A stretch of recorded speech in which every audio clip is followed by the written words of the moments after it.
Buenas tardes. Mi nombre es Manuel Area y les hablo desde la Universidad de La Laguna, en las Islas Canarias. Hoy vamos a comenzar el tercer seminario de un webinar que hemos organizado desde la Cátedra de Educación y Tecnología, financiada por la Fundación Mafre Buenarteme en nuestra Universidad de La Laguna. Y este ciclo de sesiones que hemos organizado han girado en torno a los efectos que está teniendo la pandemia del COVID sobre la educación. En la primera sesión, hace ya unas semanas, fue sobre sus efectos en el ámbito escolar. La semana pasada fue sobre el impacto que ha tenido en las universidades canarias.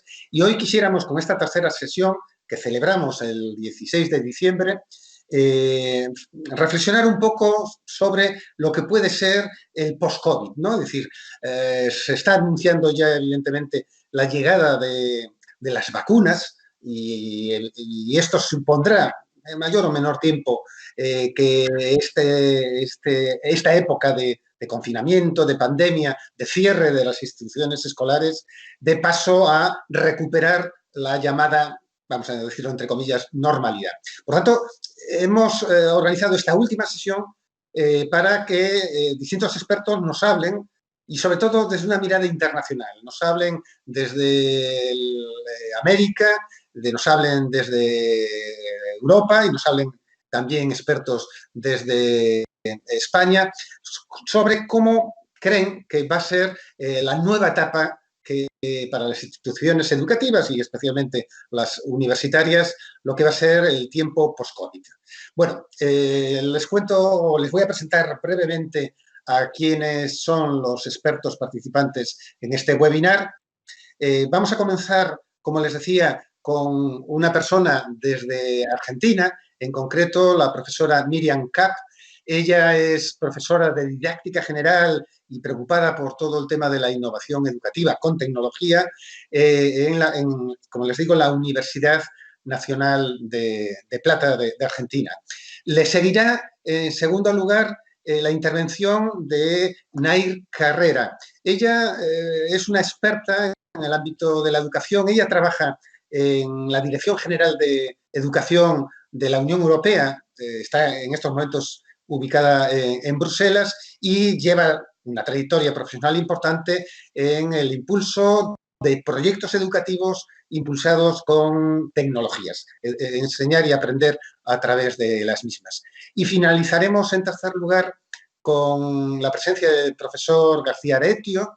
Él es catedrático emérito de la Universidad Nacional de Educación a Distancia. Él se encuentra en estos momentos en Madrid y también es el titular, el director de la Cátedra UNESCO de Educación a Distancia. ¿Y cuál va a ser la dinámica de funcionamiento? Bueno, pues queremos que este seminario sea como una especie de mesa redonda, evidentemente virtual, donde yo iré dando paso a alguna pregunta, formulando alguna pregunta, y cada uno de ellos intentará responderla en un plazo más o menos breve, 3, 4, 5 minutos a lo sumo. Y si no hay más cuestiones a plantear, yo pasaría ya directamente a comenzar lo que es esta mesa redonda, insisto, reflexionando sobre todo por los efectos post-COVID en las instituciones educativas. Para ello nos hemos planteado como primera pregunta, para abrir, insisto, el turno de intervenciones. A ver, yo a los tres ponentes les preguntaría, en pocas palabras, ¿cómo creen que ha afectado la pandemia, la COVID-19 sobre la educación? ¿Qué aspectos o dimensiones ha alterado sustantivamente? Y, lógicamente, cualquier alteración supone efectos positivos y, lógicamente, también negativos. Dejo ahí planteada la pregunta y comenzaría Miriam Kapp desde Argentina. Bueno, en primer lugar, muchas gracias, Manuel. Muchísimas gracias también al equipo de la Cátedra de Tecnología y Educación de la Universidad de La Laguna. Y quiero decir, entre otras cosas, que es un honor impresionante compartir esta mesa con Nair y con Lorenzo García Aretio, a quienes leemos mucho en Argentina y quien fue realmente un pionero para nosotros para pensar la educación a distancia. Así que, bueno, eso quería agradecerlo enormemente, tu invitación y poder participar en este panel. Respecto a tu pregunta, a mí me parece que el COVID lo que pasó es que impactó en todos los niveles de la educación y lo que produjo fue una fuerte disrupción, una escansión, un momento de zozobra en todos los niveles. El cierre de las instituciones educativas y la necesidad de seguir garantizando los derechos a la educación y el mantenimiento del vínculo pedagógico implicó transformaciones realmente profundas acá en Argentina y yo entiendo que en todo el mundo. De repente comprendimos que las instituciones podían y debían seguir brindando espacios de enseñanza y de aprendizaje. Comprendimos la ruptura mucho más que nunca entre la posibilidad de enseñar y la posibilidad de aprender. Y ahí aparecieron fenómenos que empezamos a considerar a través de estas mediaciones tecnológicas que impactaron en la ruptura de las tradiciones de las categorías del tiempo y espacio, habilitaron y dieron lugar a la multiexpresividad. Este proceso y la multiexpresividad fue algo muy importante. Nos dimos cuenta en este tiempo del COVID que los modos de hacer visible el pensamiento de nuestros estudiantes tenían que ver no con la literalidad o con las narraciones o las narrativas tradicionales, sino con modos expresivos complementarios. Este tiempo fue vivido con mucha angustia, con mucho asombro, con desconcierto entre los docentes que realmente no estaban preparados para pensar estas prácticas. Entonces, lo que surge de eso fue rápidamente se pusieron en jaque las tradiciones heredadas y habilitamos espacios para construir conocimiento diferente, pensando estrategias situadas, nos vinculamos o nos recreamos las prácticas en distintos tiempos y espacios, únicos e inesperados. Reconocimos también que nuestra reflexión didáctica implicaba que los espacios comunicativos debían sostenerse en el trabajo interdisciplinario, pero también a través de las cuestiones de las dimensiones culturales, sociales y políticas, pero fundamentalmente en términos de el vínculo afectivo también con los estudiantes. En este tiempo lo que pasó es que fueron necesarias muchas adaptaciones y muy importantes que involucraron en muchos casos dar cuenta de diferencias socioeconómicas que se visibilizaron a través del acceso o no a las tecnologías y entonces considerar las emociones encontradas que eso significaba. Pero quiero subrayar algo, no solo hubo o hubieron adaptaciones, no hubieron solo adaptaciones, hubo, y quiero ser enfática con esto, porque hubo creación, hubo novedad, hubo trabajo de rupturas de paradigma que perforaban las tradiciones de manera totalmente contrahegemónica, que perforaban la tradición de la enseñanza lineal, centrada en el docente, memorística, y entonces ahí los docentes tuvieron que hacer una inmersión urgente en una ecología mediática, reformular sus propuestas de enseñanza, volver a pensar el sentido de dar clases. Y cuando volvieron a pensar el sentido de las clases, y en estas reformulaciones profundas, consideraron entonces cosas que aparecieron muy fuertes, las rupturas de las jerarquías tradicionales, se horizontalizó la comunicación, se volvió a revisar lo verdaderamente significativo en lo aprendido, se permitieron dar cuenta de la heterogeneidad de situaciones y de la diversidad cognitiva, se revalorizó mucho el trabajo colaborativo, los modos de relacionarse entre pares, de conocer, de interactuar, de transformarse con otros. Se habilitaron también redes de acompañamiento y comunidades de prácticas para compartir experiencias, como este espacio, por ejemplo. Hubo un pasaje muy fuerte, detectamos acá, hacia una narrativa audiovisual, y eso creo que quedó, eso va a persistir, y esto rompe el patrón narrativo tradicional, y aparecieron lenguajes alternativos que también quiebran el orden explicador de la palabra. Esto todo fue vivido en un clima de innovación, pero también con ello en un clima de mucha tensión.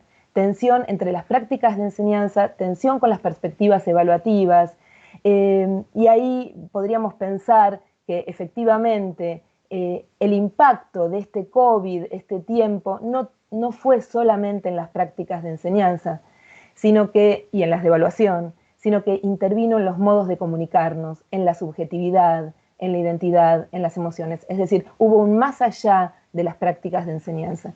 Y podríamos pensar que hubo beneficios, sí, y hubo situaciones amargas. Entre los beneficios se nos ocurrían pensar la revisión de las prácticas de enseñanza. Fue un momento privilegiado para la didáctica. Nos obligamos a imaginar otro modo de enseñar y de aprender, rompiendo con el paradigma actual. En este sentido, aparecen nuevos escenarios, surgen los trabajos colaborativos y codiseñados entre estudiantes y docentes, entre colegas, y se crean estas redes de comunidades de prácticas donde no solo el conocimiento es protagonista, sino que aparece como protagonista la situación, la resolución de problemas, los estudiantes, las reflexiones, una mirada muy fuerte sobre las articulaciones entre la tecnología y la didáctica que habilitaron y profundizaron nuevas líneas de investigación acá en Argentina, seguramente en Europa y en España también. Dentro de los aspectos que nosotros, con los que nos quedamos con una sensación amarga en este tiempo, es la sensación de una disponibilidad constante. Los docentes en muchos casos quedamos agotados. Los profesores no solo tuvieron que rediseñar las clases, sino aprender sobre recursos tecnológicos, nuevos modos de enseñar para que los estudiantes aprendan, y esta sensación de disponibilidad constante fue algo que realmente, llegados a fin de año, nosotros estamos sobre el final del ciclo lectivo, se hace sentir mucho en el cuerpo. Por momentos, los docentes dicen que sintieron frustración, ansiedad, miedo, pero me parece que hay algo también que no acompañó y que tal vez en Argentina deba volver a pensarse. Empezamos el nuevo ciclo lectivo en marzo del 2021. En su momento hubo una falta de claridad de políticas públicas que no acompañó y se perdió en ese momento la oportunidad de avanzar sobre políticas significativas que permitieran llegar en mejores condiciones para pensar un sistema híbrido o anfibio. A mí me parece, para terminar, que creo que la pandemia nos movilizó a cuestionar los fundamentos de la didáctica, realmente nos llevó a cuestionar esos fundamentos. Por eso creo que 2020 fue el año de la didáctica, fue el año de la reflexión didáctica, del rediseño, de los procesos de revisión, sobre la significatividad de esos contenidos que estábamos enseñando, qué queremos enseñar, qué vamos a enseñar. Volvieron a aparecer esas preguntas, ¿qué enseñamos, cómo enseñamos, a quién les enseñamos? Y lo que nos resulta realmente impactante es que los docentes del mundo, y cuando digo del mundo es casi literal, que los docentes del mundo hayamos vuelto a esas preguntas tradicionales para resignificarlas y para dar cuenta de todas las alteraciones, los cambios y las transformaciones en este tiempo y en estos modos de enseñar y de aprender. Por lo tanto, me parece que volver a estas preguntas, pero resignificadas, es algo que también nos deja la pandemia. Pues muchas gracias, Miriam. Pegamos el salto atlántico y nos vamos a Bruselas. Allí está Nain Carrera y vuelvo a formularte la misma pregunta que acabo de hacer, ¿no? Desde tu punto de vista, ¿cuál ha sido el gran impacto de la COVID-19 en educación? ¿Qué aspectos ha tenido de beneficiosos o positivos y cuáles negativos? Muchas gracias, Manuel, en primer lugar por la invitación, a la cátedra también, Artemia, a la Universidad de La Laguna, por tener el placer y el honor de estar aquí con Miriam y con Lorenzo y, por supuesto, con todo el equipo. Es un placer. Bueno, Miriam ha comentado ya muchas de las cosas y de los temas que yo quería comentar por mi parte, ¿no? Yo creo que voy a empezar por quizás los aspectos un poco más negativos, porque creo que después de esta pandemia lo que tendemos o deberíamos hacer es ver un poco lo que nos ha pasado, reflexionar sobre las acciones que hemos tomado, intentar comprender qué es lo que ha ido bien, qué es lo que ha ido mal e intentar obviamente mejorar para el futuro, ¿no? Bueno, sabéis que la educación es para mí y para todos un ámbito crucial para el desarrollo de la sociedad. El otro día precisamente estaba en un grupo de trabajo donde estaban los ministerios de educación y ahí hablaban y comentaban y daban esta cifra, ¿no? Que el 95 millones de estudiantes y 8 millones de docentes se vieron afectados por esta situación, ¿no? Por la pandemia. O sea, son unos números grandísimos que obviamente a lo mejor no nos planteamos, no somos conscientes de que realmente hay tanta gente detrás que está sufriendo esta situación y es importante tenerlo en cuenta, ¿no? Yo creo que una de las cosas más negativas que ha dejado la pandemia ha sido la exclusión, el riesgo de sobre todo los niños o familias que quizás estaban un poco en riesgo de exclusión, que tenían menos posibilidades, cuya travesía estaba un poco, pues no tenía a lo mejor tantos recursos o sus familias no tenían tantos recursos, pues en este caso yo creo que esta gente es la que más ha sufrido de esta situación. He aumentado las desigualdades que existían ya, esto es algo que ya no nos queda ninguna duda y creo que es algo a lo que podemos guiñar un ojo de cara al futuro en relación a que si vuelve a pasar algo similar, cómo tenemos que enfrentarnos a esta situación, ¿no? ¿Cuál es la situación que tenemos? Sabemos que hay gente que no tiene recursos, gente que tiene menos posibilidades, con poca conexión y qué podemos hacer para cambiar estas cosas, ¿no? Esto creo que también es importante. Por otra parte, creo que el desarrollo emotivo de los niños también, también de los docentes, lo comentabas, Miriam, tú hace poquito, pero el de los niños y el de los estudiantes en general, yo creo que ha tenido un gran impacto, ¿no? Creo que para ellos esta situación ha sido también muy, muy dura, muy complicada y claramente su bienestar ha sufrido como el que más, ¿no? Sabemos también que, bueno, los profesores, ahora voy un poco al lado más positivo, ¿no? Intento también ser un poco positiva y para mí creo que los profesores han tenido un papel fundamental, un papel obvio en esta situación y para mí yo los considero héroes que han podido asegurar de alguna manera la continuación del proceso educativo y no ha sido fácil, ¿no? Sabemos, Miriam, lo comentabas tú, Lorenzo seguramente también, no lo sabes si no te enfrentas a ello, ¿no? Entonces yo puedo hablar desde el otro lado de la ventana, pero al final los profesores son los que han sufrido realmente esta situación, ¿no? Y como comentaba Miriam, pues hemos visto unos ejemplos, unas muestras enormes de colaboración, de cooperación docente como nunca se había visto antes, ¿no? La colaboración docente es muy importante, la mentorización, el poder contar con tus compañeros de trabajo, con otros, bueno, pues con otros colegas, ¿no? De los que poder seguir aprendiendo. Esto siempre ha sido muy importante. Ahora más que nunca hemos visto que se ha ido desarrollando más y más, ¿no? Y luego, otra cosa también que han hecho los docentes que a mí me ha parecido muy significativo es el acompañar a los estudiantes no solo en el aprendizaje educativo, ¿no? Sino también en el aprendizaje emocional. Para mí, este acompañamiento emocional que han hecho los profesores, los docentes, con todos los estudiantes, en muchos casos ha sido algo que debemos destacar y creo que tendremos que tener en cuenta, ¿no? Había este caso que a mí me llamó mucho la atención de un profesor en Italia que cuando vino la ola del confinamiento y cerraron los colegios, él decidió ir a todas las casas de todos los estudiantes para ir a leerles el cuento de Gianni Rodari, ¿no? Entonces, ejemplos como estos son los que realmente pues, nos dicen, nos demuestran quién está detrás de todo esto y los que realmente están ayudando para que la enseñanza continúe de alguna manera a pesar de las circunstancias que, pues, por desgracia, nos ha tocado vivir, ¿no? Entonces, para mí es fundamental el papel del profesor. Creo que los docentes han hecho muchísimo esfuerzo para enfrentarse a esta situación y creo también que afortunadamente su papel como docente se ha visto de alguna manera, pues ha sido un poco, mucha gente a lo mejor que quizás no le daba tanta importancia a los docentes, creo que ahora quizás lo empieza a hacer más, ¿no? Creo que ahora se valora mucho más el papel del docente.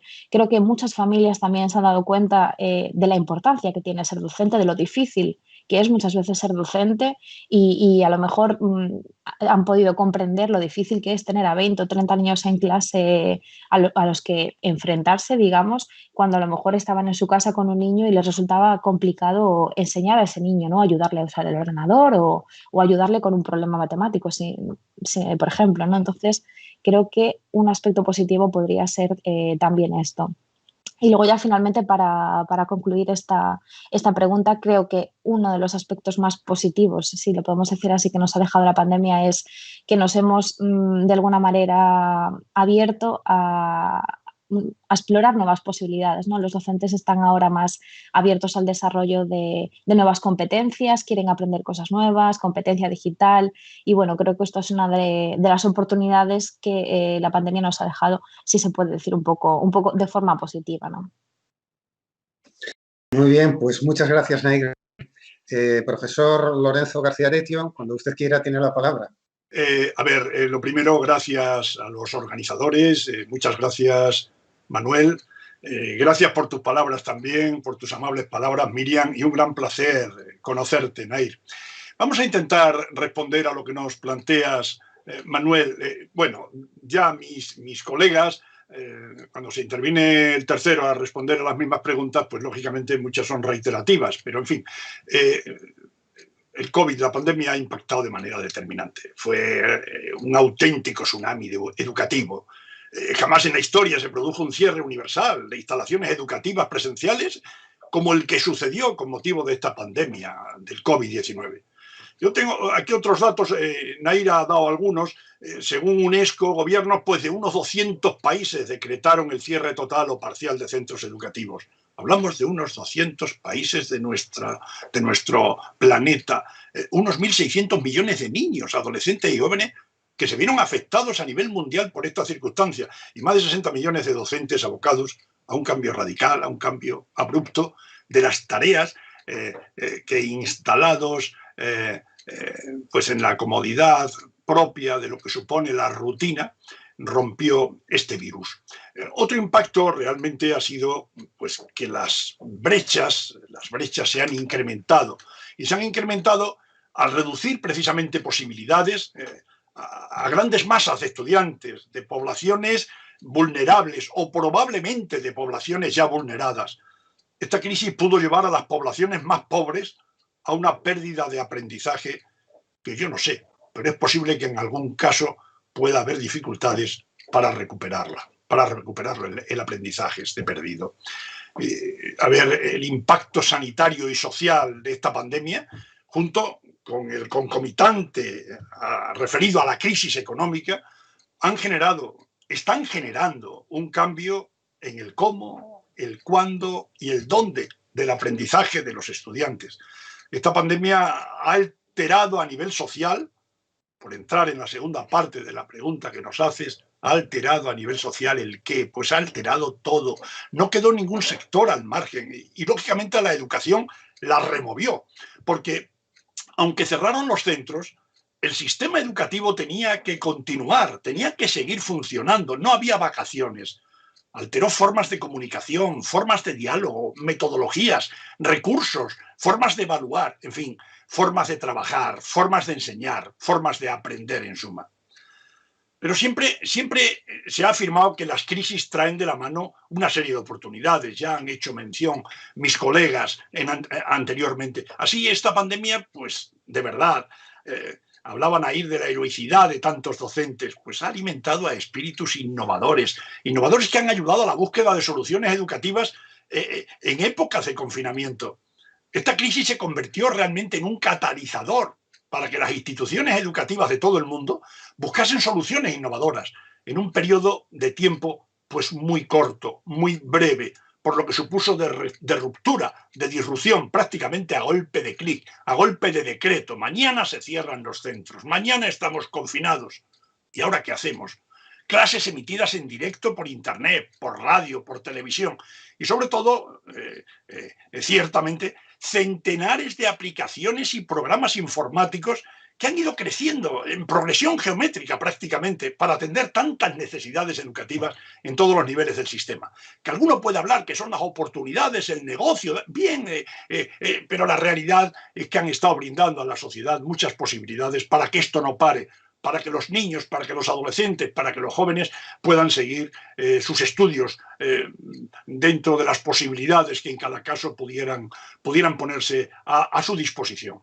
En fin, centros educativos, operadoras de telecomunicaciones, empresas, organizaciones privadas, reaccionaron ofreciendo por una parte, en algunos casos, según la dedicación de estas organizaciones o empresas, pues por ejemplo, amplitud de banda necesaria, conexiones que se caían, que no tenían ancho de banda.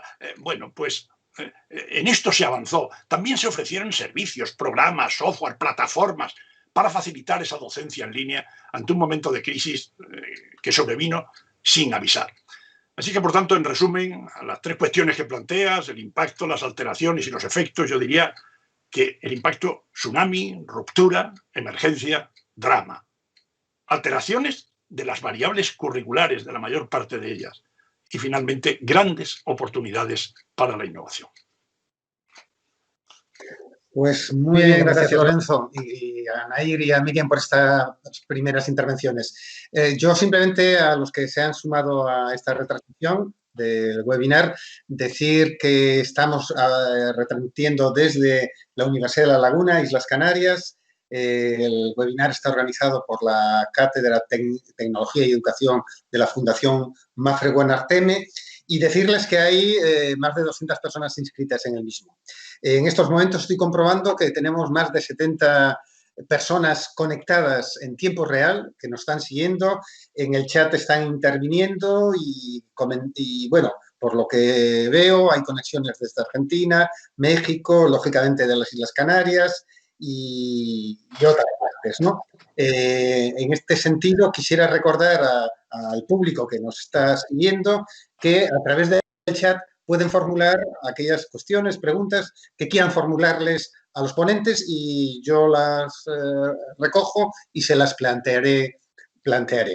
Decir también que la organización, la retransmisión de este webinar, además de las personas que ustedes nos están viendo ahora en pantalla, detrás está todo un equipo que está gestionado por Sebastián Martín, Anabel Bettencourt y Cecilia Becerra, que están, como les digo, detrás de las cámaras, están haciendo posible que esto esté funcionando. Bueno, dicho esto, pasamos sin más ya a la segunda pregunta que quisiera plantearle a los ponentes. Y empezaré con Miriam. Bueno, algunas cositas ya las habéis apuntado, ¿no? Pero yo, en esta segunda pregunta, quisiera plantearos qué hemos aprendido de la experiencia esta de la enseñanza no presencial y, sobre todo, que destacarais qué papel ha jugado la tecnología. Quizás, si esta misma pandemia, este confinamiento, hubiera ocurrido hace 15 o 20 años atrás, la respuesta sería distinta. Por tanto, ¿qué hemos aprendido de la enseñanza no presencial y qué papel han jugado, juegan todavía las tecnologías? Bueno, en principio voy a comenzar por el final. Seguramente hace 20 años atrás hubiésemos estado en peores condiciones para poder hacernos a cargo de esta diversidad, de esta complejidad que decían Lorenzo y Nair, respecto del diseño de las prácticas de enseñanza con el compromiso que pusieron todas las instituciones y los docentes. En estos últimos 20 años la tecnología nos permite esta sincronía, nos permite búsquedas en internet, hace 20 años esto era muy difícil y de hecho creo, y ahora voy al punto de la pregunta, creo que también la apropiación por parte, por supuesto, salvando las brechas socioeconómicas que hay enormes, pero la apropiación en la vida privada también de estas tecnologías y el uso en la vida particular o cotidiana de estas tecnologías también favoreció, fue un buen puente para poder empezar a diseñar y aprender en este contexto tan inesperado, tan disruptivo. De las cosas que creo que aprendimos, para mí una de las más importantes es a trabajar en equipo, a trabajar en equipos distantes y cercanos, crear comunidades de prácticas, comunidades de aprendizaje. Aprendimos que la comunicación, no solo los estilos comunicativos, sino la constancia y la sistematicidad en los encuentros son fundamentales, es decir, mantener un contacto con los y con las estudiantes es fundamental. Que de ser posible es necesaria la sincronía porque habilita la voz de los y las estudiantes y si no hay que buscar otros espacios alternativos como para que esas voces empiecen a circular. Dar lugar a las emociones, creo que Nair también mencionó esto, dar lugar a las emociones, además de los contenidos. Porque parte de lo que aprendimos es que no son puros contenidos aquellos que ponemos a circular cuando nos encontramos con nuestros estudiantes. Y el gran desafío fue cómo hacemos para dar cuenta de estas emociones buenas, de alegría, de tristeza, de frustración, que tuvieron docentes y estudiantes a lo largo de este tiempo. Entonces, aprendimos también a dar lugar a las emociones, a entender el impacto subjetivo, aprendimos que es posible expandir el conocimiento a través de dispositivos y plataformas, que no queda dentro del aula, que nosotros podemos ir más allá, no solo expandirlo, sino crearlo, que es necesario también guardar un tiempo para la reflexión, para la desconexión propia y la desconexión de los estudiantes. Aprendimos estos tiempos, que se puede enseñar eligiendo cuidadosamente los conocimientos. También aprendimos algo que fue muy impactante, por lo menos acá en la Universidad Nacional de Mar del Plata, es que hay muchísimas asignaturas que sí se pueden hacer mediadas por tecnologías, pero otras que no se pueden virtualizar. Y que de continuar este distanciamiento se requiere otras estrategias de aproximación a esos conocimientos prácticos. Y estoy hablando de, por ejemplo, la Facultad de Medicina, que fue un gran debate. Que no podemos convertir los diseños para la enseñanza presencial y pasarlo a distancia, porque son lógicas diferentes, porque se aprende de manera diferente. Que es necesario un cambio de perspectiva donde se recupere el pensamiento y se recupere la significatividad de aquello que es cotidiano para los estudiantes, con fuerte vigilancia epistemológica también. Aprendimos que disponer de recursos facilita para que puedan tenderse puentes con el conocimiento. Obviamente que facilita, pero que el Meet, el Zoom, el Jitsi no son la clase, forman parte de la clase. Y acá hubo por momentos grandes confusiones al respecto. Muchos docentes decían, yo ya di mi clase porque hicieron una exposición lineal a través de un Zoom, sin preocuparse jamás si los estudiantes habían aprendido o no habían aprendido, qué diseño didáctico, en un proceso totalmente unidireccional. Aprendimos en este tiempo que esta distancia entre el enseñar o la intención de enseñar y aprender es muy grande y que estos encuentros en Zoom, Meet o sincrónicos no eran solamente la clase era algo mucho más complejo. Que la conectividad es un derecho y no es un patrimonio de quienes puedan acceder. Y esta experiencia nos obliga a reflexionar sobre los cambios que hicimos en todos los procesos de enseñanza y en la diversificación de recursos que fuimos utilizando en este tiempo. Yo creo que si podemos convertir esta experiencia mundial en un aprendizaje colectivo, seguramente vamos a poder hacer uso activo de estas innovaciones que hoy las utilizamos exclusivamente en tiempos de COVID. Creo que acá la palabra clave es aprendizaje colectivo. Gracias a las TIC pudimos dar continuidad pedagógica, que en otro momento hubiese sido muy difícil, en toda la complejidad de lo que implica la continuidad pedagógica. Y es necesario dar lugar, me parece, a la formación docente, a la inclusión de nuevas tecnologías en la formación docente, y la inclusión de nuevas tecnologías de manera crítica, y la inclusión de nuevas tecnologías de manera no meramente instrumental, la inclusión de nuevas tecnologías de modo reflexivo. Esto, por eso las instituciones, los organismos de gobierno, tienen que brindar los apoyos necesarios en infraestructura, en formación, en recursos tecnológicos, para que podamos ir hacia un posicionamiento híbrido. Yo creo que en esta virtualización de emergencia, y me parece que es así, fue una virtualización de emergencia, pudimos pensar algo que nosotros llamamos didáctica transmedia, ¿no? En una perspectiva de la didáctica que se construye en y con mediaciones tecnológicas, no se construye por fuera de estas mediaciones tecnológicas, que se expande y crea conocimientos accesible y democrático. Esta didáctica nueva, esta didáctica transmedia, es una nueva manera de entender la enseñanza y el aprendizaje, amplificado por las mediaciones tecnológicas. Hoy estamos insertos en ese contexto, profanando los usos comunes de los dispositivos y plataformas y promoviendo la producción de conocimiento de forma creativa, colectiva, contrahegemónica. Pensar este momento, aprendimos que estos espacios son muy potentes, que generan aprendizajes profundos y significativos. Pensar así la enseñanza implica una configuración que es hipertextual, que es nueva, que es mediada. Y yo creo que una de las cosas que más nos chocó en este tsunami, como decía Lorenzo, es que tuvimos que romper con nuestro sonambulismo pedagógico. O sea, de repente tuvimos que despertarnos y salir de la rutina y salir de aquello que veníamos haciendo casi naturalmente y por tradición, y esto fue un gran aprendizaje. Pues muy bien, muchas gracias, Miriam. Paso la palabra entonces a Naid Carrera, que se encuentra en Bruselas. La pregunta, por recordarla, es ¿qué hemos aprendido de esta experiencia y qué papel juega la tecnología?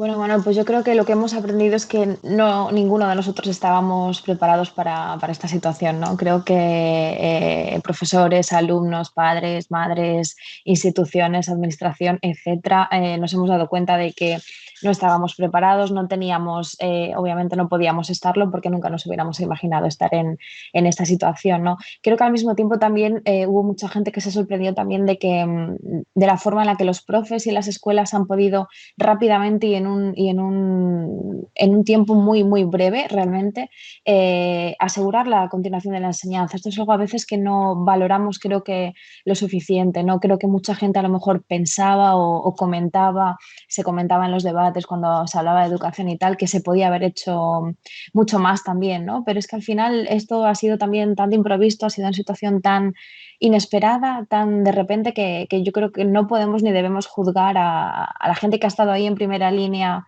dándolo todo, haciendo lo mejor posible para continuar con la educación, ¿no? Dentro de las circunstancias que obviamente nos ha tocado vivir. El papel de las TIC ha sido fundamental para la pandemia, o sea, si no hubiéramos tenido tecnología, si no hubiéramos tenido herramientas digitales, conectividad, infraestructura, etcétera, habría sido prácticamente imposible mantener muchos aspectos de la vida diaria, ¿no? Todo lo que hemos estado haciendo en los últimos meses. No podríamos teletrabajar desde casa, los que tenemos la suerte de teletrabajar desde casa. No se podría haber dado clase, incluso en las administraciones, en las oficinas, no se podría haber trabajado. Los pagos móviles, etcétera. Hay tantos ejemplos de cosas que no podrían haber ocurrido sin la tecnología que creo que es lo justo es mencionarlo también. Es justo también, sin embargo, mencionar que todas las tecnologías, sobre todo la tecnología digital, desde luego permitieron que muchos alumnos, estudiantes, docentes, etcétera, continuaran el aprendizaje, pero también demostraron ser una barrera, ¿no? Como comentaba al principio, para sobre todo aquellos que carecían un poco más de acceso, de equipos, de conectividad o directamente de las capacidades necesarias. Había muchos docentes que tenían una capacidad digital muy elevada y sin embargo otros pues no tenían tanta capacidad. Entonces creo que es importante también invertir en formación docente para evitar quizás que esto vuelva a ocurrir. En otros estados, en algunos estados miembros, la mayoría de los educadores, de los profes, de los estudiantes no tenían ninguna experiencia en el aprendizaje en línea, ¿no? Y en 2 semanas prácticamente toda Europa, todo el mundo estaba aprendiendo y enseñando de forma online, ¿no? Había diferentes enfoques pedagógicos y al final todos han hecho un poco lo que han podido dentro de la locura que les ha tocado, ¿no? Es importante también mencionar que no todas las herramientas han sido siempre accesibles. No todos los estudiantes, por ejemplo, con discapacidad han podido han podido enfrentarse a esta situación, ¿no?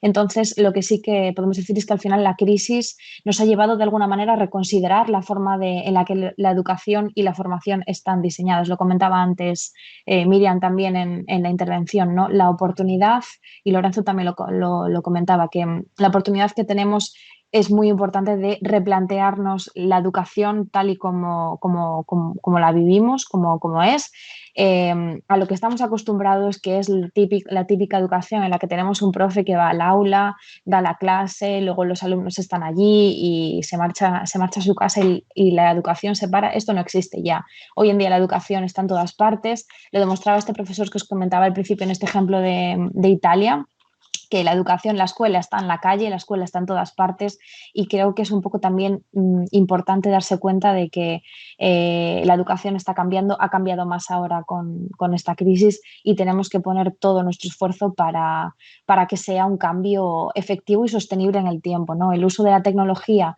es relevante, el uso de la tecnología de educación es muy importante y necesario, pero yo creo que también tenemos que ser también un poco honestos y preguntarnos también cuándo es necesario utilizar esa tecnología. La tecnología no puede ser solamente la norma, creo. Creo que tiene que ser algo que se tiene que integrar en la educación, pero no puede ser exclusivamente la norma, ¿no? Esto es un poco lo que, desde mi punto de vista, lo que considero.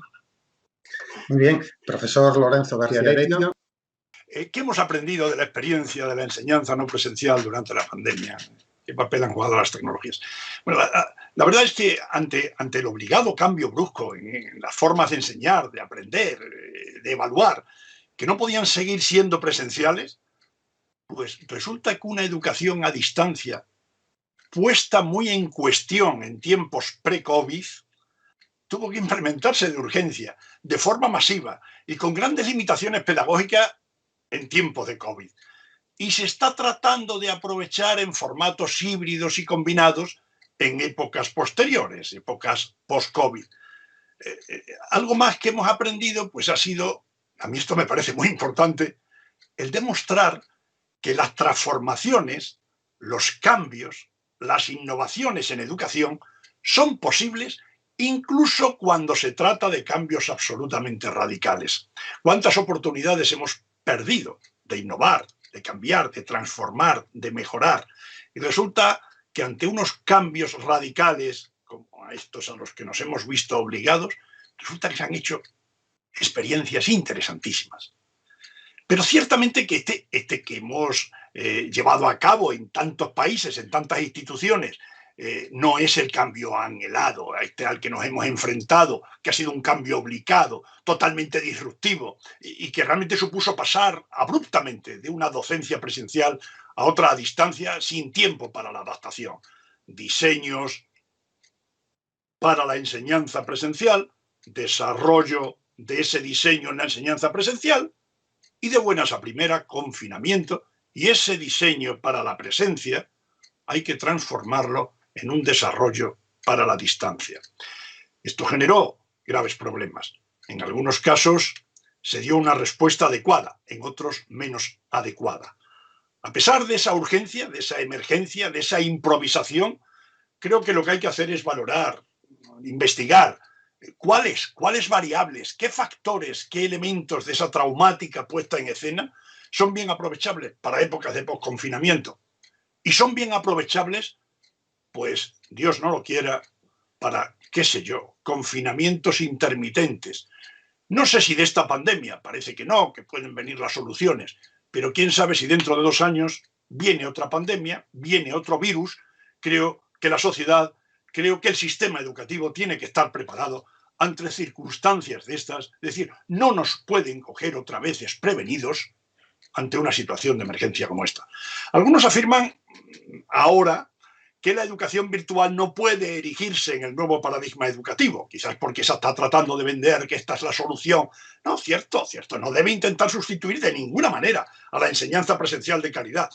Pero yo creo que sí puede ofrecer otra alternativa, otro paradigma diferente, con sus propias singularidades, con sus propios valores, y también aportar mucho a estas nuevas realidades híbridas que ahora se están abriendo y que se están mirando de cara al futuro, que se están aprovechando, que se están experimentando por personas, por docentes, por grupos que antes ni siquiera podían imaginar que se vieran implicados en esto. Claro, los convencidos, y en el ámbito docente los hay muchos, y esto aquí lo sabemos bien, los convencidos de las maldades de la educación a distancia, lógicamente poco aprendieron más allá de reafirmarse en esas deficiencias.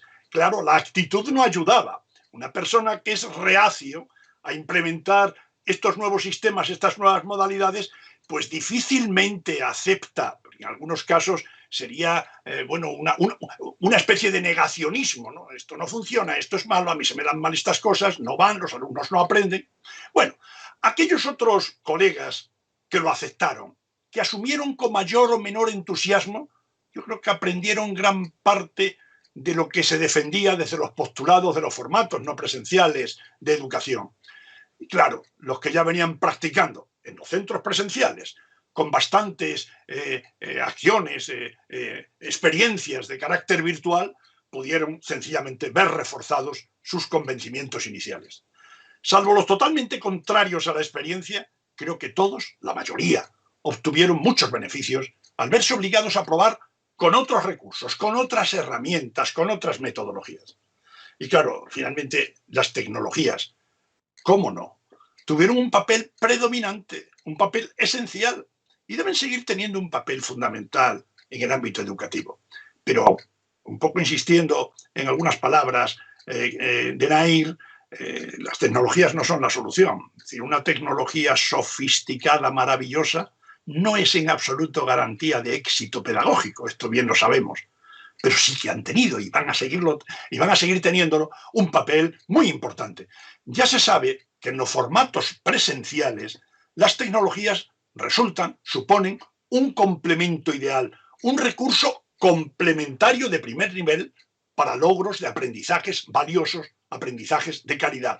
Pero es eso, es un complemento, es un recurso complementario a lo que ya se realiza en una formación presencial convencional. Pero, sin embargo, en los formatos virtuales, en los formatos a distancia, en los formatos en línea, lo complementario de esas tecnologías se convierte en necesario. Las tecnologías en los formatos no presenciales son una necesidad para esa mediación, para ese diálogo didáctico mediado que yo vengo hablando desde hace tantos años. Muy bien. Antes de pasar, digamos, a la próxima pregunta, quisiera recordar que este evento está organizado por la Cátedra de Tecnología y Educación Mafre Buenarteme de la Universidad de La Laguna, y quisiera citar, antes nombré a Sebastián, Anabel y Cecilia, que en su organización participa muy directamente la profesora Inmaculada Fernández, que es la codirectora de la cátedra, y también colabora Andrea Cotino, que alumna colaboradora también en este evento. Bueno, la tercera cuestión que quería plantearles tiene que ver ya con algo que ha ido apuntando Lorenzo, que es si vamos a ir caminando hacia una enseñanza híbrida, es decir, esperemos que próxima desaparición de la pandemia, cuando volvamos a recuperar, digamos, la nueva normalidad en las instituciones educativas, ¿en qué medida creéis que puede producirse esta integración entre lo presencial y lo virtual? ¿Caminamos eso hacia modelos de enseñanza más o menos generalizados de enseñanza híbrida o semipresencial, mixta, blende, como queráis llamarle? Paso la palabra, lógicamente, a Miriam para que comience a responder esta cuestión. Gracias, Manuel. Bueno, yo creo que no podemos generalizar una respuesta, pero sin dudas nos vamos a encontrar con fuertes cambios metodológicos, con experiencias interdisciplinarias, con rediseños de clases que van a oscilar entre momentos de presencia y no presencia, y nos van a conducir hacia experiencias híbridas o anfibias, en este sentido de estas mixturas.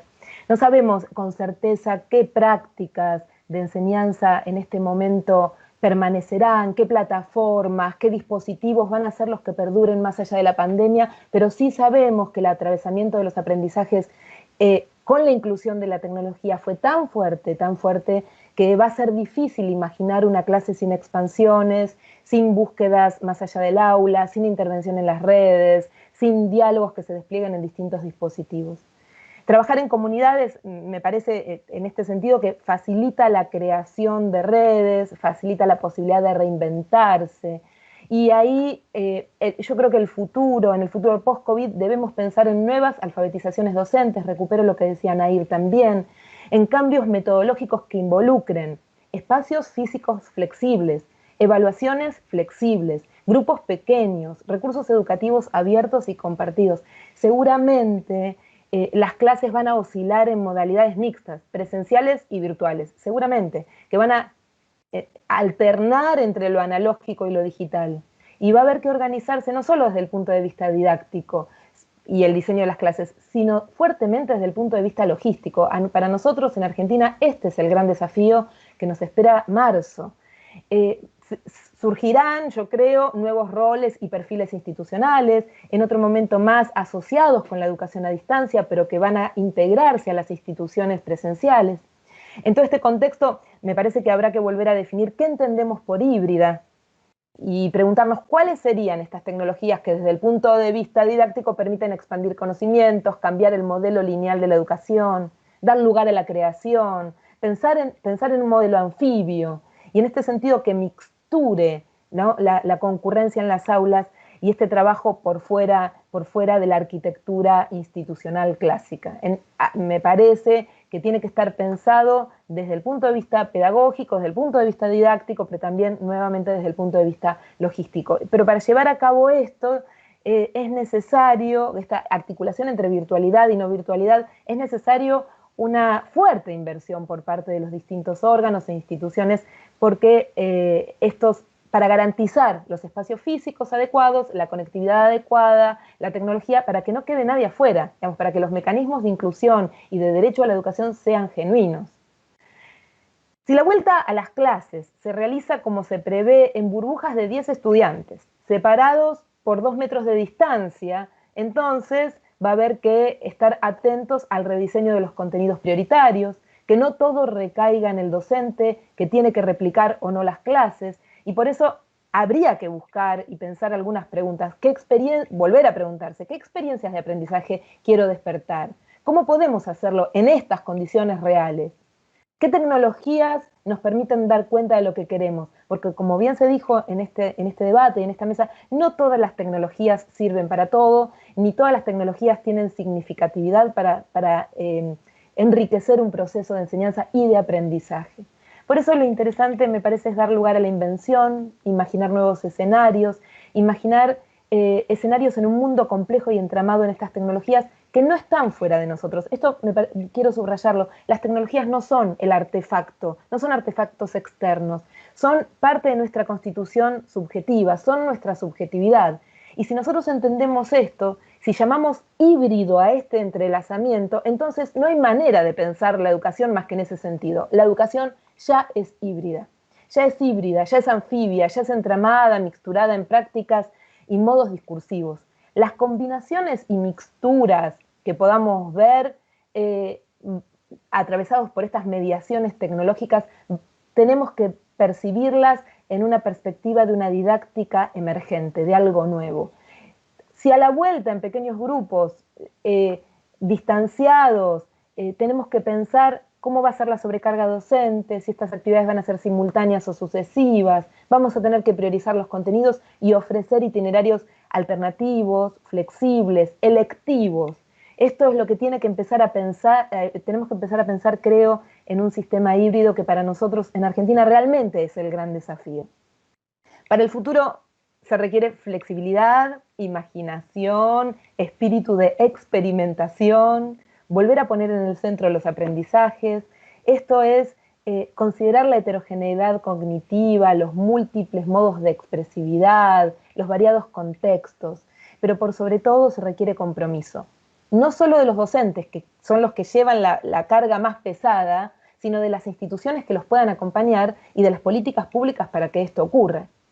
Me parece que es necesario reorganizar todo el sistema educativo, porque la enseñanza ya es híbrida. Hay que volver a pensar el sistema. Es una gran oportunidad de redefinir el sistema educativo en su conjunto, volver a pensar la clase, volver a pensar el aula, volver a pensar la universidad, volver a pensar todos los recorridos. Solo queda resolver cómo nos organizaremos en estos momentos de alternancia.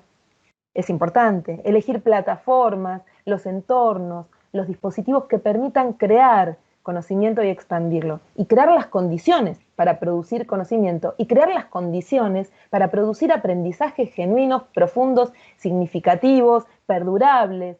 La enseñanza ya es híbrida, por eso hay que trabajar muy fuertemente en sostener y apoyar la labor docente, generar espacios de formación y acompañamiento, condiciones de reflexión, de confianza para experimentar en red, con otros, con otras, en otras instituciones, crear que permita además garantizar el derecho a la educación, constituirnos en ciudadanos con este derecho para todas las personas en un marco de igualdad de oportunidades. En este sentido, recupero algo que es necesario si queremos pensar en esta nueva modalidad de acercarnos a las aulas, romper conceptualmente el modelo tradicional de enseñanza.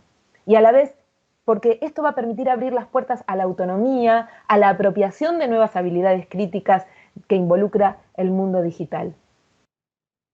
Pensar la enseñanza en tiempos de post-COVID para nosotros es como un ejercicio de imaginación, nos toca marzo, ¿no? Y tenemos que aprovechar este tiempo, diciembre, enero, febrero, tenemos que aprovecharlo para pensarlo, pero tenemos que pensar que además de una opción pedagógica y didáctica, es una opción política, definitivamente, porque tenemos que pensar que estos espacios de diseño tienen que garantizar la igualdad de oportunidades de aprendizaje a todos y cada uno de los niveles del sistema educativo.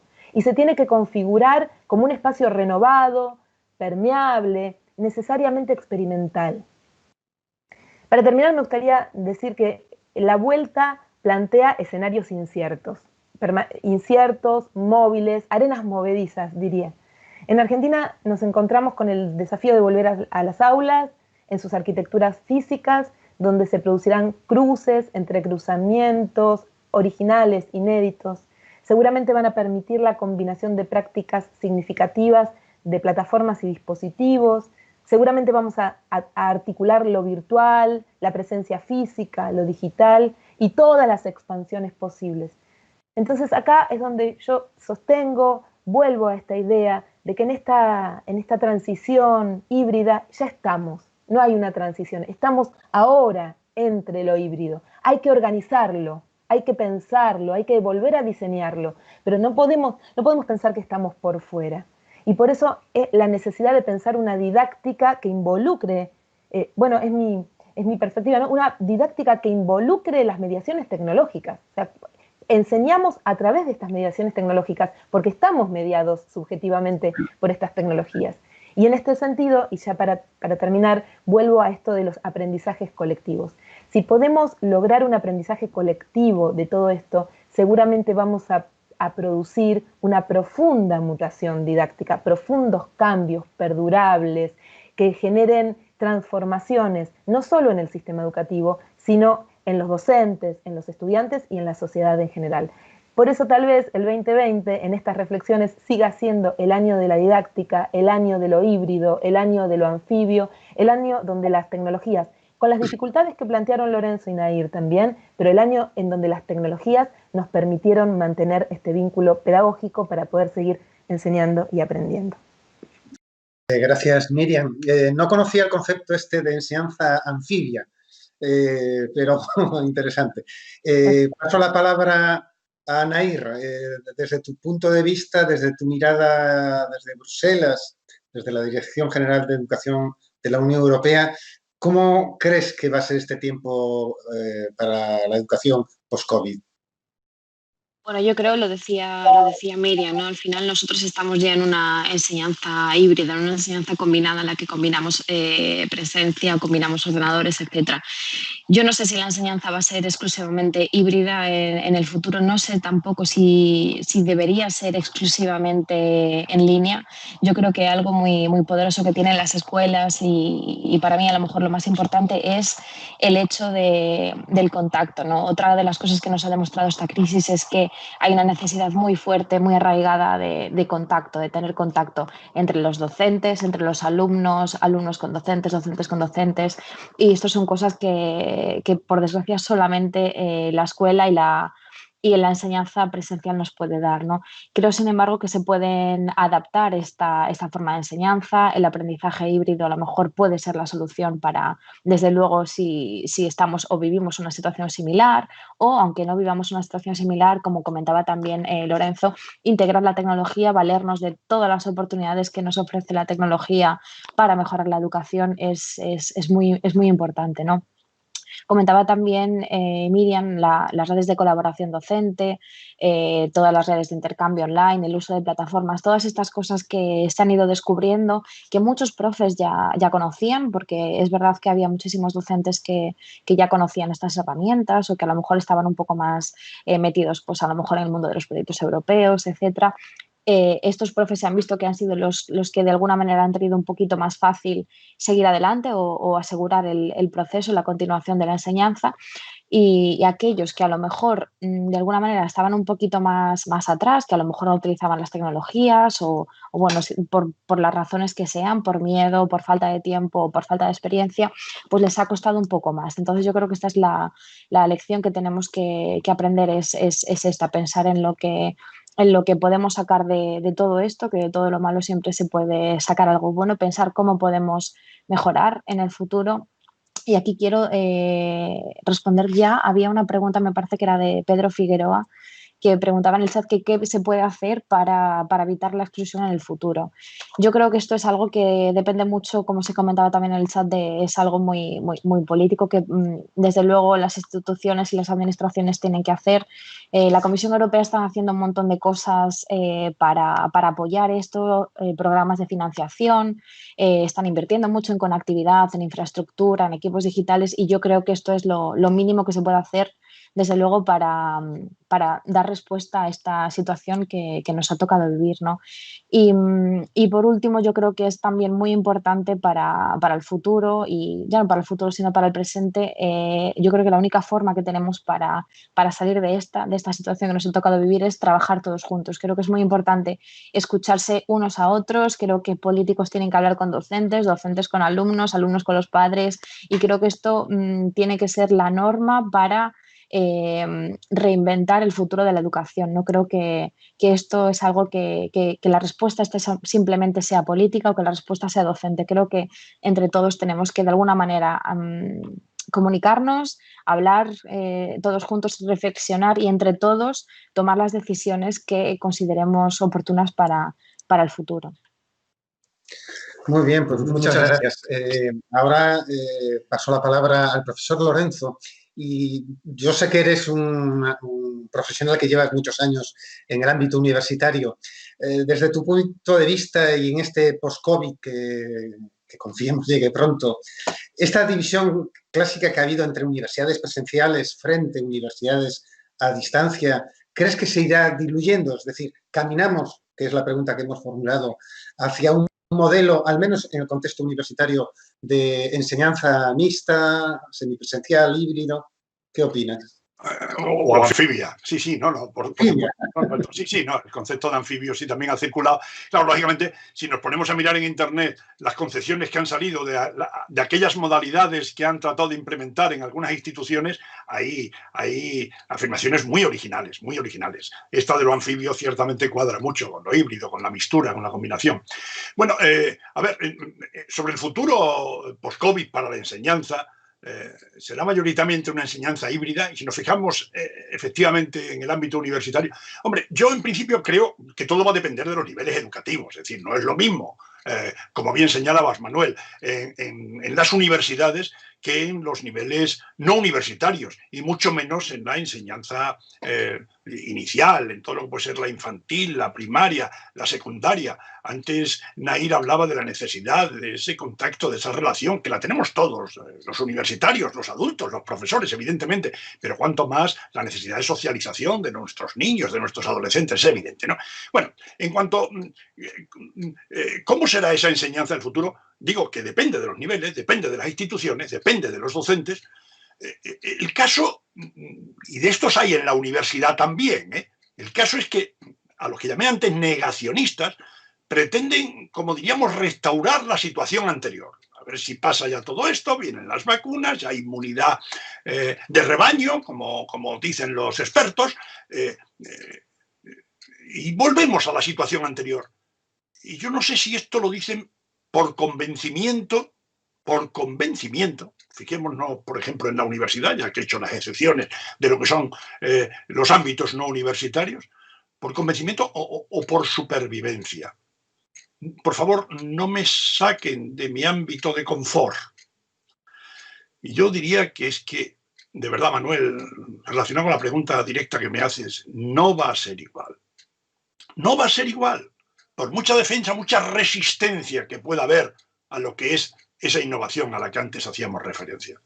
Los que realmente aprendieron van a tratar de evolucionar aprovechando lo aprendido, incorporando esas lecciones aprendidas. Yo es que no puedo imaginar ahora mismo un profesor, la pregunta tuya iba relacionada con la universidad, un profesor universitario que, digamos, no sea en este caso yo, que me he movido durante tantas décadas en formatos de enseñanza a distancia y últimamente en formatos digitales, o como puede ser tú, un profesor, un catedrático de una universidad presencial, pero que se viene moviendo con las tecnologías, es experto en tecnologías, es experto en ámbitos y en ambientes virtuales. Evidentemente, no podemos imaginar que profesores que no seamos los que pudieran estar más cercanos a tu perfil o al mío, esos profesores que no o que utilizaban muy escasamente las tecnologías, no vayamos a pensar que se van a negar a aprovechar algunas de las ventajas, de las posibilidades que aprendieron, que tuvieron que manejar durante los meses de confinamiento. Estos que aprendieron lo que sea, poquito o mucho, van a tratar de evolucionar y van a aprovechar eso aprendido, van a incorporar, como digo, esas lecciones aprendidas.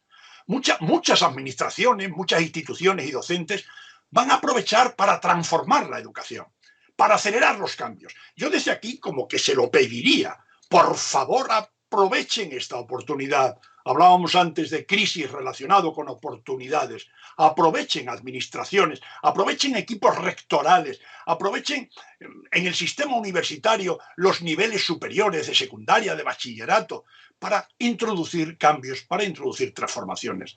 En todo caso, y esto en la línea de lo que estaba insistiendo bastante Miriam, la nueva situación requiere un planteamiento, aquí está la clave, conceptual y filosófico de la naturaleza de la enseñanza, de la naturaleza del aprendizaje, de la naturaleza de la educación, de los roles, de las conexiones entre el profesorado, los alumnos, los materiales didácticos.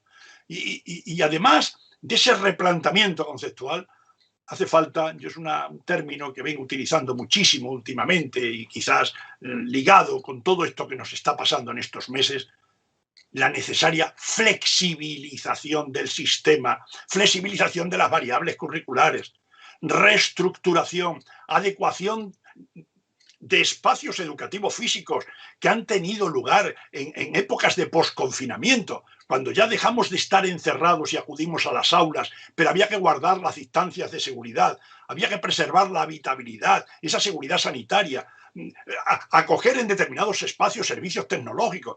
Bueno, además de eso, se hacen necesarios esos nuevos enfoques pedagógicos que sean más abiertos, más diversos, combinados y flexibles, flexibilidad para abordar esa nueva normalidad.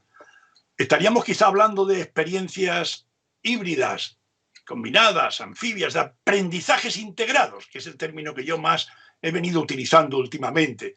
Aprendizajes integrados que quiero que vaya más allá del sentido de combinar acciones presenciales con acciones virtuales o a distancia, sino sí, eso sí, complementar aprendizajes presenciales y a distancia, pero también armonizar aprendizajes autónomos y colaborativos, compensar comunicaciones horizontales con comunicaciones verticales, equilibrar las comunicaciones síncronas con las asíncronas. Fíjense que es algo más de presencia a distancia, equilibrar las tecnologías analógicas o convencionales, que hay bueno de ello también, con las tecnologías digitales, combinar los materiales analógicos que los seguimos utilizando en nuestras instituciones con los digitales, mezclar los métodos convencionales que resultan efectivos, hay que borrarlos, no, si resultan efectivos, combinémoslo adecuadamente con las metodologías activas, ajustar los tiempos en el aula, fuera del aula, es decir, estos aprendizajes integrados llegan mucho más allá a esta conceptualización simplista que habla que lo combinado, lo híbrido o quizás lo anfibio es combinar presencia con distancia. Los sistemas presenciales, las instituciones presenciales, van a tener la oportunidad de evaluar, yo pediría que lo hiciesen con rigor, con objetividad, lo que se ganó, porque algo se ganó, ¿no? Pero también lo que se perdió en estos tiempos de confinamiento. Y de alguna manera observar, valorar las diferencias en la calidad de los aprendizajes adquiridos. Y esto puede ser interesante porque valoraciones, investigaciones se están haciendo muchas a lo largo y ancho de nuestro planeta, según esas zonas geográficas, qué resultados mejores, peores, según instituciones en nuestros propios países, según los docentes, según los niveles, según las metodologías, según cuánto de síncrono, cuánto de asíncrono, según cuánto de presencia física, de relación directa o distancia. Bueno, si ya se realizó, diríamos, la valoración de aquello que se perdió mucho, y de cuánto se ganó en esos tiempos de confinamiento, yo diría, amigos, ahora es el momento. Ya esos docentes llevaban décadas de práctica educativa presencial. Ahora la emergencia sanitaria les obliga a otras prácticas totalmente inusuales para ellos. En muchos casos, para muchos de ellos, absolutamente inusuales. Quizás otros no, como decía antes. puede ser esta, yo creo, la oportunidad, de verdad, de detectar pues, esas debilidades de la enseñanza presencial que podrían compensarse con determinadas fortalezas de la educación a distancia, de la educación digital. ¿Cuánto de las más groseras debilidades de la educación a distancia podrían fortalecerse con esas bondades evidentes de la formación presencial? Yo creo que sería ocasión de aprender de los aciertos, de los errores de uno y otro modelo. Yo creo que propiciar la flexibilidad, decía antes, es necesario. ¿Flexibilidad de qué? Del ordenamiento educativo. Digámoselo a las autoridades, a los políticos, a las administraciones públicas, que hagan flexible. Si no tenemos flexibilidad, no es posible la transformación, la innovación. Flexibilidad del ordenamiento educativo, pero también flexibilidad de la organización docente, que ya depende de nuestras instituciones, de los recursos, de los tiempos, de los espacios, de los materiales, flexibilidad de la evaluación. En fin, amigos, puede ser el momento ahora de que las tan cacareadas innovaciones y renovaciones pedagógicas, se nos llena la boca de hablar de renovaciones pedagógicas, de innovación pedagógica, pero a lo largo de la historia de la educación, de la historia de la pedagogía, pues quizás puede ser el momento, puede ahora tomar cuerpo, pueden tomar cuerpo estas innovaciones, estas renovaciones, pueden acelerarse, lanzarse, hacerse realidad. Y claro, pero para ello haría falta, ya termino, pues un sabio diseño de una adecuada formación de los docentes, formación del profesorado. Esto es esencial. Sin una formación de calidad del profesorado no podemos pasar de la nada al todo. No podemos exigir a estos profesores, que como antes se les definía, insistía Nair, de héroes, dando una respuesta a lo que fue esta situación que desde casa no se paralizase el sistema educativo. Bueno, hay que formar al profesorado adecuadamente para que se pueda dar respuesta. No quisiera terminar de todas formas sin insistir en la necesidad, y también ahora diríamos el momento, y a la universidad yo esto se lo pediría. Yo ahora ya que voy estando fuera, bueno, pues estoy fuera, yo estoy jubilado ya, ¿no? Pero vamos, sigo dando guerra, sigo haciendo cosas, siempre que mi salud me lo permita. Pues digo que quisiera insistir en la necesidad de la investigación sobre muchas de las reflexiones que se han apuntado por parte de mis dos colegas que me acompañan en la mesa y por las que yo haya podido también aportar. La situación fue de emergencia. Las soluciones también lo están siendo.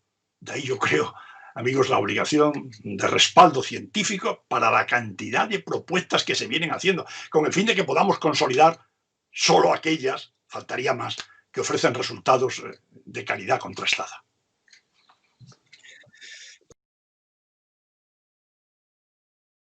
Llevamos ya casi 75 minutos de debate y tenemos que ir pensando ya en cerrarlo. Yo quisiera ya, para formular las últimas cuestiones, algunos comentarios que se han formulado en el chat del debate, ¿no?, por parte del público que nos está viendo. Os voy a formular algunas preguntas que se han realizado y pediría, si puede ser, brevedad en vuestras respuestas. Por ejemplo, Josefina Santibáñez plantea a Nair lo siguiente: ¿qué medidas cree que debemos anticipar para evitar en el futuro la exclusión? Yo creo que, comentaba antes Manuel, creo que una de las principales medidas es, desde luego, hay muchas cosas que nosotros a lo mejor podemos hacer, como pues a lo mejor tú como docente o un padre como cabeza de familia, a nivel particular, a nivel individual. Hay, sin embargo, otras cosas que creo que, por desgracia, no depende tanto de nosotros y más de la administración, más del sistema, y que a lo mejor quizás es donde a lo mejor nos hace falta empujar un poco más, ¿no?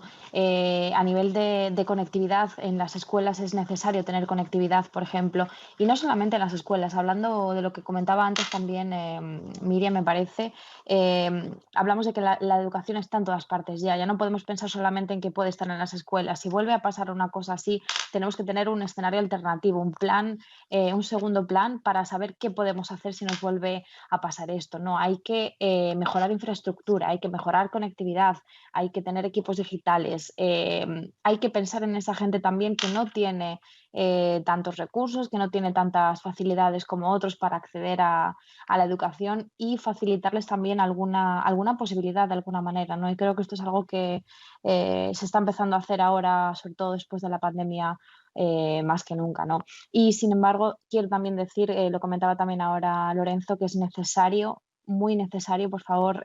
También es una llamada de casi de socorro a las administraciones y el sistema. Tenemos que invertir en la formación docente. Creo que al final los docentes son relevantes, muy relevantes para el cambio y los que pueden hacer que todo esto en lo que nos hemos metido, que tenga sentido y sea al final algo realmente verdadero y sostenible en el tiempo. Sin esto creo que no vamos a ninguna parte, por mucho que invertamos en conectividad o en tener un ordenador. Si no formamos a los docentes no podemos hacer mucho más. Muy bien.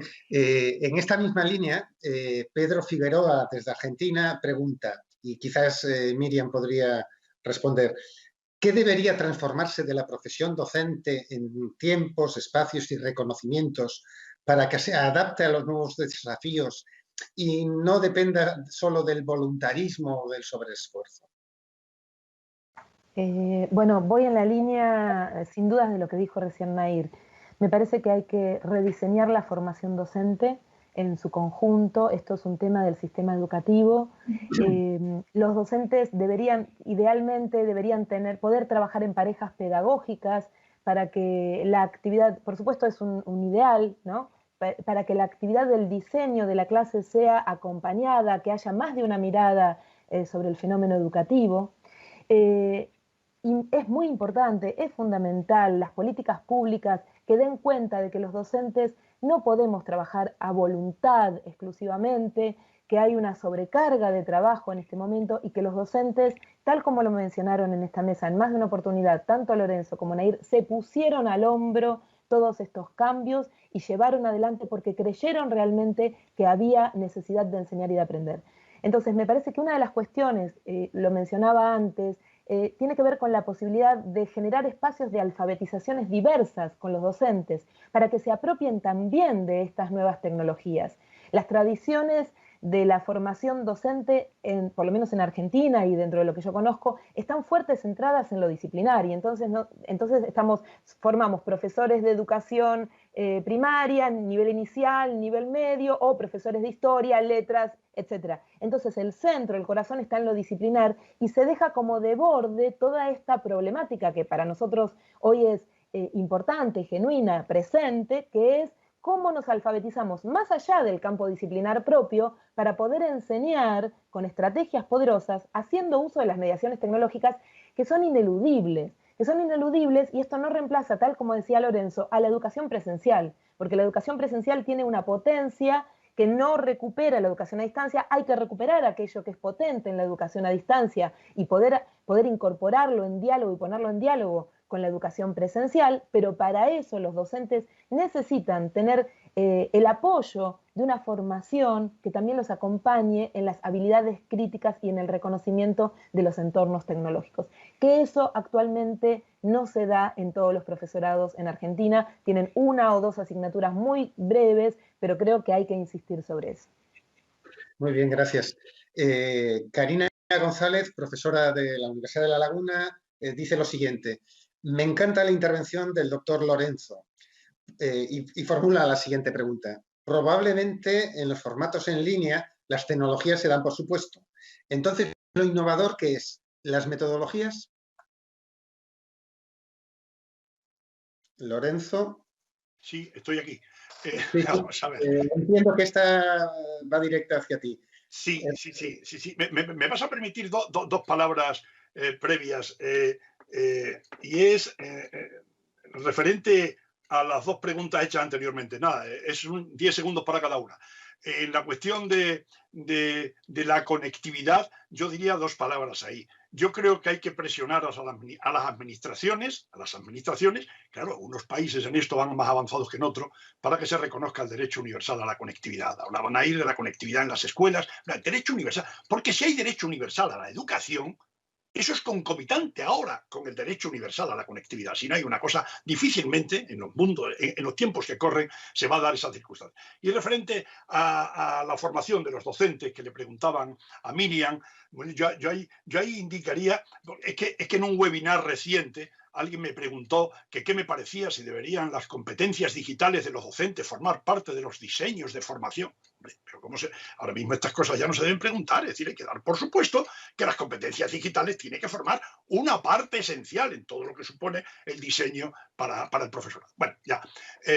Referente a, claro, dicen, las innovaciones en los sistemas, en las instituciones que ya hacen educación a distancia, formación virtual, ¿qué pueden hacer? Hombre, yo diría que y me he movido la mayor parte de mi trayectoria en una universidad a distancia que ha hecho el recorrido de universidad a distancia convencional, con aquellos textos impresos, el teléfono, los cuadernos de evaluación a distancia, el correo postal, la radio, la televisión, y llegó Internet. Es decir, estos sistemas son los que menos resistencias han tenido siempre para la evolución, la innovación, la transformación, la reforma, etc. Siempre. Las innovaciones no han parado. Son los sistemas presenciales los que a veces han sido más remisos, ha habido más resistencias a todo lo que han supuesto innovaciones, hechas las salvedades, obviamente, que bien conocemos. Pero en estos sistemas es que las tecnologías fueron obligando. Antes decía que la tecnología en estos sistemas es una necesidad. La mediación tecnológica es una necesidad. Y en los sistemas presenciales, hoy día podríamos decir también, sí, pero menos. Es más bien complemento para que yo pueda lograr, que, como digo, mejores aprendizajes, mayor calidad en los aprendizajes. Que evidentemente, ¿qué ha pasado tras el confinamiento? Hombre, que lo que menos se han removido han sido los docentes que trabajaban en universidades a distancia. Es obvio, ha sido de alguna manera, pues que seguimos igual. Que solo hay diferencias en que yo, docente, no tengo que ir a mi despacho, a la universidad, que el personal de administración y servicio tampoco, y que los estudiantes, por ejemplo, en el caso de mi universidad, de la UNED de España, pues no pueden acudir a las tutorías presenciales, ¿no? que es un elemento sustancial en nuestro modelo educativo. Pero por lo demás, bueno, la adaptación fue mucho más sencilla, no hubo problema.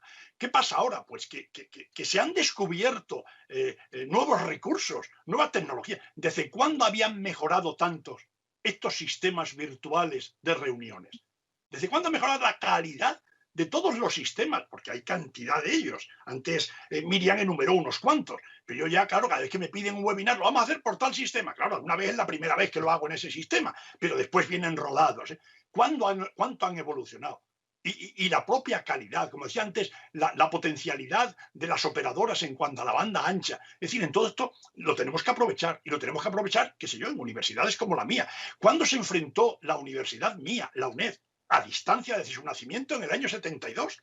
¿Cuándo se enfrentó a tener que realizar por primera vez un sistema de evaluación en línea? Es que la UNED es a distancia, pero la UNED siempre sus evaluaciones las ha hecho presenciales, como garantía, en fin, lo que supone la evaluación presencial. No quiero entrar en ese ámbito. Y se ha visto obligada a una universidad que se pueden llegar a realizar 600.000 exámenes en 1 o 2 semanas, un disparate, y hacerlo todo en línea, con sus problemas, pero se hicieron en línea. Es decir, ahí también se aprendió, ahí también se evolucionó. Lógicamente, se decía, cambian las metodologías, mejoramos las metodologías de los sistemas, también con el propio aprendizaje, con la cantidad de recursos, de posibilidades, de todo lo que ha venido después de la pandemia. Es decir, a las universidades a distancia se nos han dado otras posibilidades de más recursos, de mejora de los recursos existentes, y todo esto es una evolución. Pero ya digo que en estos sistemas, hombre, yo soy pedagogo y sé el valor que tiene la relación presencial. Sé el valor que tiene, nadie me va a convencer de ello, pero que los sistemas a distancia, cuando están bien diseñados, funcionan. Y además son menos resistentes a las evoluciones y a las innovaciones. Y esto lo demuestran los hechos, es decir, así ha venido siendo en la historia de los sistemas a distancia de educación. Pues muy bien, ya caminamos hacia la 1h30 del seminario. Hay más preguntas, las nombro por si alguno de ustedes quiere comentar algo, pero brevísimamente para concluir pronto. Ana Hernández plantea el tema de que nos estamos olvidando de las familias, y de forma paralela Eva María Martínez Puente pregunta: ¿y qué hacemos con las familias que no tengan formación digital para apoyar esta enseñanza online? Quiero solo una pequeña intervención. Yo creo que no nos estamos olvidando de las familias, creo que Nair, Lorenzo y yo los tres mencionamos esta distancia y esta brecha que se visibilizó con la pandemia, que se puso de manifiesto efectivamente que muchas familias no tenían ni conectividad, ni banda ancha, ni recursos tecnológicos, y que por eso es necesario explicitarlo y ponerlo de manifiesto. Yo creo que respecto de esas familias, ahí de nuevo, retomo lo que decíamos, tanto Nair como Lorenzo y yo, la necesidad política, de gestiones políticas que se hagan cargo de acompañar a estas familias, brindando recursos materiales como computadoras, pero haciéndose cargo, recupero algo que decía Lorenzo y que decíamos también al principio, que la conectividad es un derecho. Entonces, no podemos tampoco delegarle esa responsabilidad al docente solito o solita que se haga cargo de la desconexión de ese grupo de familias, porque es tan complejo que el Estado debe hacerse cargo de acercarse a esas familias para proveerle los recursos materiales y también simbólicos para que luego los docentes puedan acompañarlos en ese proceso. Y eso solo quería decir que creo que ninguno de los tres presentes en esta mesa nos olvidamos de las familias, que lo tuvimos presente, que lo pusimos sobre la mesa explicitando las brechas enormes que se abrieron, pero los docentes solos y solas no podemos. Necesitamos que el sistema educativo y que las políticas públicas también acompañen como un derecho. Muy bien, gracias. Una última cuestión ya, y ya no formulo más. César Montelongo González plantea, ¿cómo podríamos motivar o mejorar el rendimiento de aquel alumnado que sin tener problemas de brecha tecnológica no se ha implicado de manera significativa en la enseñanza online? Bueno, yo pienso que aquí es básico, vamos, hablo en esta mesa donde hay expertos potentes en educación, que una base fundamental para que eso funcione, bien lo sabemos, es la motivación. Sin motivación no hay aprendizaje. Y si no hay una motivación inicial, de que, bueno, en principio, lógicamente, de que se interese por esos estudios, pero una motivación inicial en el sentido de que se le pueda convencer de que estos sistemas funcionan, y que esto está probado. No podía ahora extenderme en lo que son todos los estudios que sobre la calidad de estos sistemas se han hecho y han probado esa calidad. Esto funciona. Entonces, tiene que existir una motivación de las posibilidades inmensas que da en cuanto a esa flexibilidad de espacio, de tiempo, de ritmo, de aprendizaje que dan estos sistemas. Y cuando vea las bondades, probablemente ya pueda arrancar. Y después será clave que una vez que la motivación inicial puede dar resultado, esa motivación de mantenimiento, pero claro, esto ya depende de los docentes. Si yo me limito a colgar unos PDFs en la plataforma, pues poco voy a conseguir. La dinamización a través de los foros, a través de los vídeos, en fin, esto lógicamente es una metodología que no se aprende solo en un día. Pero hombre, los buenos docentes presenciales al final son también buenos docentes a distancia. Muy bien, pues si ninguno de ustedes quiere ya plantear alguna última cuestión o comentario, pasamos a despedirnos, ¿no? Yo quisiera, de verdad, en nombre de todo el equipo que organiza el evento de la Cátedra de Tecnología y Educación, Tecnoedu, agradecer a los tres ponentes, a Miriam Kapp, a Nair Carrera y a Lorenzo García Aretio, que hayan aceptado participar y todas las aportaciones que nos han realizado. También